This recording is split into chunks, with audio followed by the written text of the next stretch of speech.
Ready? Yep.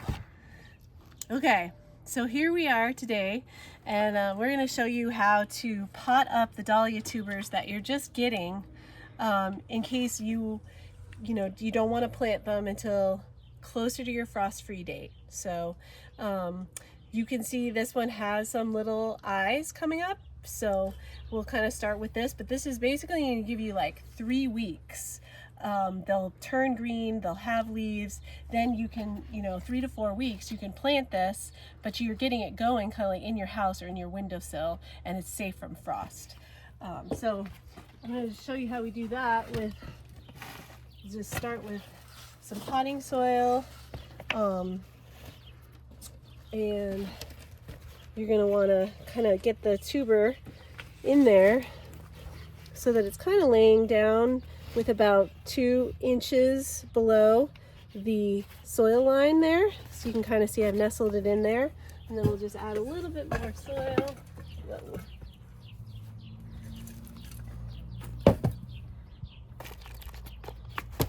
Kind of tamping it down.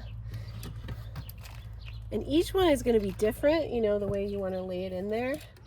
For example, we have this one here, which the eyes are right here. So this one would be hard to fit in a pot, but you can chop off these little root tendrils, and then, we could essentially fit this guy in here, and then these are where the eyes are going to come out. You can kind of see the little bulges.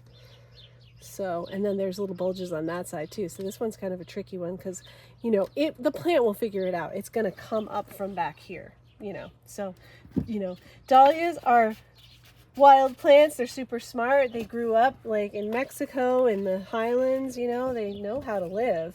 We're just trying to get out of their way, just give them what they need, and then they'll take off and be super productive and beautiful in our gardens. So I'm just kind of doing it about to here, and then I am going to do a little rinse, a soil drench, not too wet, because this is like a potato. Like, this is gonna rot if you keep watering it and keep watering it.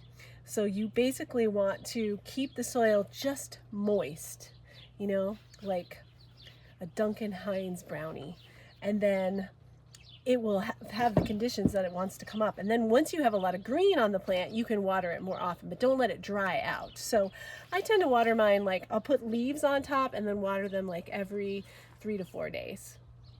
And then we'll stop here, and then I'll go show you some that we've already potted up that are coming up.